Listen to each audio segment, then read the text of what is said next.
हाँ जी, तो आपने अभी अभी सीए क्लियर किया है या एसीसीए क्लियर किया या जस्ट करने वाले हैं और अपनी पहली जॉब सर्च के लिए जा रहे हैं, तो ये वीडियो आपके लिए है।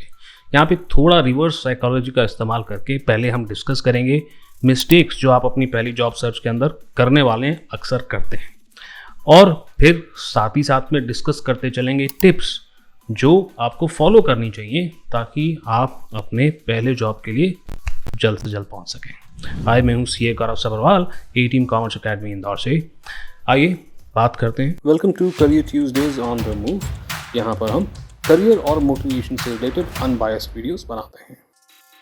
तो मिस्टेक नंबर 1 से शुरू करें। इससे पहले आप अगर चैनल पे पहली बार आए हैं तो इसी तरह की वीडियोस और इनसाइट्स के लिए चैनल को सब्सक्राइब जरूर कर लें और वीडियो को लाइक करना मत भूलिएगा। Mistake number 1 is one resume for all. हम वो रिज्यूमे जो हमारा एम्प्लॉयर सबसे पहले देखेगा और हमारा फर्स्ट इंप्रेशन उसके ऊपर पड़ता है, क्यों उसके ऊपर ज़्यादा समय खर्च करें, क्यों ज़्यादा टाइम इन्वेस्ट करें, क्यों ना एक ही जेनरिक सा रिज्यूमे बना करके उसमें इररेलेवेंट इन्फॉर्मेशन भर के अपने एम्प्लॉयर्स को दे दिया जाए, फिर वो छांटते रहेंगे कि उनके लिए क्या रेलेवेंट है। Isn't it? Well, obviously not. So tip number 1 यहाँ पर है कि आपको क्या करना है, आपको अपने रिज्यूमे को कस्टमाइज करना है। जिस भी कंपनी या जॉब प्रोफाइल के लिए आप अप्लाई कर रहे हैं उससे रिलेटेड जो स्किल्स एम्प्लॉयर ऑलरेडी कम्युनिकेट करके बताता है जॉब डिस्क्रिप्शन के अंदर, वो देखें और कोशिश करें उनमें से जितने ज़्यादा स्किल्स हो सकें और कीवर्ड्स हो सकें अपने रिज्यूमे के अंदर डालें, और साथ ही साथ में सिर्फ रेलेवेंट इन्फॉर्मेशन देने की कोशिश करें।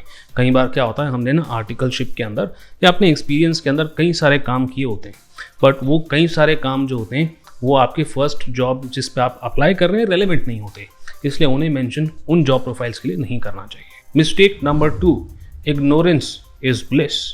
जिस भी कंपनी के लिए आप अप्लाई कर रहे हैं, क्या फ़र्क पड़ता है, रिज्यूमे हम डाल देते हैं, जब वो हमें जॉब के लिए बुलाएंगे तब पूछ लेंगे उनसे, क्यों भाई क्या करते हैं आप। Yes, absolutely not.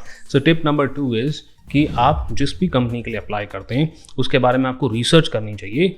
आपको अपने इंटरव्यू से पहले ये तो पता होना चाहिए कि वो कंपनी किस बिजनेस में है, उनके operations, day to day operations क्या हैं और एटलीस्ट उनका बिजनेस मॉडल क्या है। साथ ही साथ में वो जिस इंडस्ट्री में काम कर रहे हैं वहाँ पर क्या चल रहा है, क्या नई डेवलपमेंट्स आ रही हैं, इसके बारे में भी आपको रिसर्च करना चाहिए, बिकॉज ये दिखाता है आपका इंटरेस्ट उस कंपनी के अंदर और आपके चांसेस जॉब के लिए बढ़ाता है। Mistake number 3, random application. क्यों ना जिस कंपनी का नाम हमने इधर उधर से सुना है वहीं अप्लाई कर देते हैं, फिर उन्हीं में से कोई ना कोई हमें इंटरव्यू के लिए बुलाएगा और लग जाएगी हमारी पहली जॉब।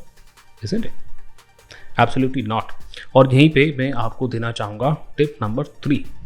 आपको प्रॉपर एक ट्रैकिंग शीट मेंटेन करना चाहिए।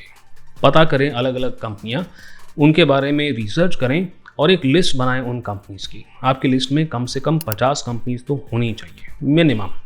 इन 50 कंपनीज़ के अंदर आपको जॉब ओपनिंग पब्लिकली किसी पोर्टल पे दिखे या ना दिखे, आपको इन कंपनीज़ के वेबसाइट पे जाकर के इनके करियर सेक्शन पर जाके अप्लाई ज़रूर करना चाहिए।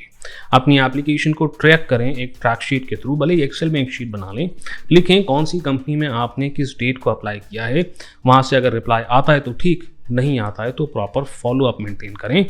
आपका इंटरव्यू होता है, आप सिलेक्ट हो जाते हैं तो ठीक, अगर नहीं होते हैं तो आगे जाकर के उनसे पता करें, समझें कि क्यों आप उस जॉब के अंदर सिलेक्ट नहीं हो पाए, ताकि उसके ऊपर आप अपने अगले जॉब इंटरव्यू के अंदर काम करें। मिस्टेक नंबर 4, कौन सी प्रोफाइल, क्या होती है प्रोफाइल राइट? किसी भी कंपनी के लिए हम अप्लाई कर रहे हैं, बस बता देंगे हमने ACCA किया है, हमने CA किया है, हमने CMA किया है।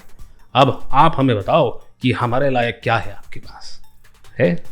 नहीं। सो टिप नंबर 4, आपको बाकायदा रिसर्च करनी चाहिए, ये जानना चाहिए कि as a CA, as a ACCA, as a CMA USA आप कौन कौन सी प्रोफाइल्स के अंदर काम कर सकते हैं।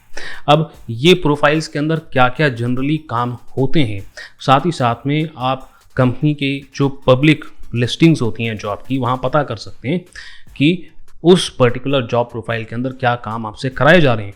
मेंटर से कंसल्ट करें, मुझसे कंसल्ट करें, समझने की कोशिश करें कि इस जॉब प्रोफाइल में वो आपसे असल में काम क्या करवाएंगे। देखें ये आपके इंटरेस्ट का काम है या नहीं है, और फिर इस जॉब प्रोफाइल के लिए आप अप्लाई करें। ट्रस्ट मी, जब आप इस रिसर्च के साथ अपने इंटरव्यू के लिए जाएंगे तो आपका कॉन्फिडेंस एक अलग ही लेवल पे होगा, बिकॉज आप एग्जैक्टली आपको पता है कि आप क्या करने जा रहे हैं, किस प्रोफाइल के लिए अप्लाई करने जा रहे हैं, और इंटरव्यू के अंदर आपका अप्रोच भी बहुत फोकस्ड होगा। Mistake number 5, anti social. भाई ज़्यादातर स्टूडेंट्स है ना, वो ये सोचते हैं कि फेसबुक पे हमारी प्रोफाइल है या मे बी इंस्टाग्राम पे है एंड दैट इज़ इनफ। हमारा कोई एम्प्लॉयर जा कर के हमारा फेसबुक इंस्टाग्राम थोड़ी ना देखेगा। गलत, देखते हैं प्रोफाइल्स आपकी। इनफैक्ट लिंक्डइन के ऊपर सबसे पहले जा कर के आपकी प्रोफाइल देखी जाती है, क्योंकि वो एक ऑनलाइन रिज्यूमे जैसा होता है। वो सिर्फ आपकी प्रोफाइल नहीं देखते, वो ये भी देखते हैं कि आप बाकी लोगों से किस तरह से इंटरेक्ट कर रहे हैं, क्या जिस कम्युनिटी का आप पार्ट बने हैं वहाँ पर कुछ वैल्यू ऐड करते हैं, या फिर कहीं आप एक्सट्रीम पॉलिटिकल या कोई एक्सट्रीम ओपिनियन तो नहीं दे रहे हैं। यस, ये सारी चीज़ें देखी जाती हैं और आपको अपनी पर्सनल ब्रांडिंग के ऊपर काम करना चाहिए। साथ ही साथ में अपना नेटवर्क ग्रो करना चाहिए। कई बार वो जॉब ओपनिंग्स जो पब्लिकली अवेलेबल नहीं होती हैं, अपने नेटवर्क की वजह से लिंक्डइन के ऊपर आपको पता चल जाती हैं, और वो अपॉर्चुनिटीज़ अगर आपको पता चलती हैं जो दूसरों को नहीं पता है, तो ऑब्वियसली वहाँ सिलेक्ट होने के चांसेस आपके ज़्यादा अच्छे हैं। नाउ अगर आप इस वीडियो के इस पार्ट तक पहुँच चुके हैं तो आपके लिए एक बोनस मिस्टेक मैं और बता देना चाहता हूँ, और वो ये है apply and relax.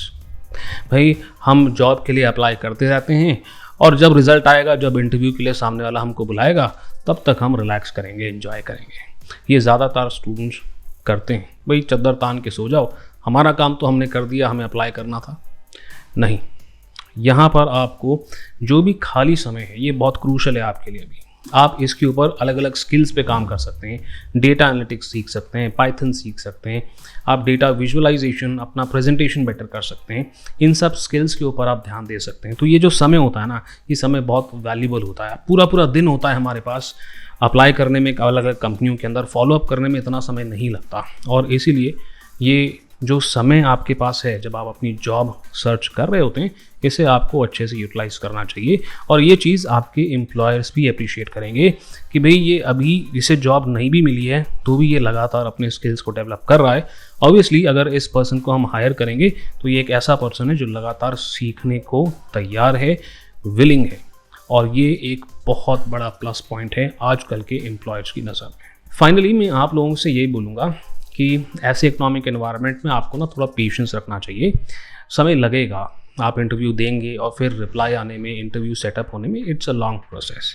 So patience रखें, डिसहार्टन ना हो जाएं अगर आपको रिजेक्शन मिलता है तो। इनफैक्ट एम्प्लॉयर से पूछें जिन्होंने आपको रिजेक्ट किया है, पूछें क्यों आपने रिजेक्ट किया, मैं क्या ऐसा कर सकता हूँ जिससे अगले मेरे इंटरव्यू के अंदर मैं रिजेक्ट ना हूँ, what else I need to work on myself. हाँ, कुछ लोग हैं जो रिप्लाई भी नहीं करते हैं, बताते भी नहीं हैं कि क्यों उन्होंने आपको सिलेक्ट नहीं किया, दैट्स अ डिफरेंट मैटर। और एक बात मैं दोबारा से हाईलाइट करना चाहूँगा इज़ ये सोशल नेटवर्क वाली चीज़। हाँ, LinkedIn and personal branding is very very crucial.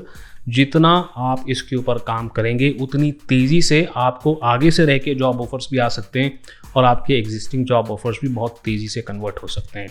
इसके ऊपर एक लिंक्डइन की हमारी बाकायदा एक सीरीज़ आ रही है, उसको आप फॉलो करें। और आगे जाके कुछ मैं वर्कशॉप्स भी रखने वाला हूँ जिसके अंदर मैं आपको ये सिखाऊंगा कि कैसे आप अपनी लिंक्डइन की पर्सनल ब्रांडिंग के ऊपर फोकस कर सकते हैं। ठीक है जी, इसी नोट के साथ मैं यानी कि CA गौरव सब्रवाल आपसे मिलता हूँ अगले वीडियो में।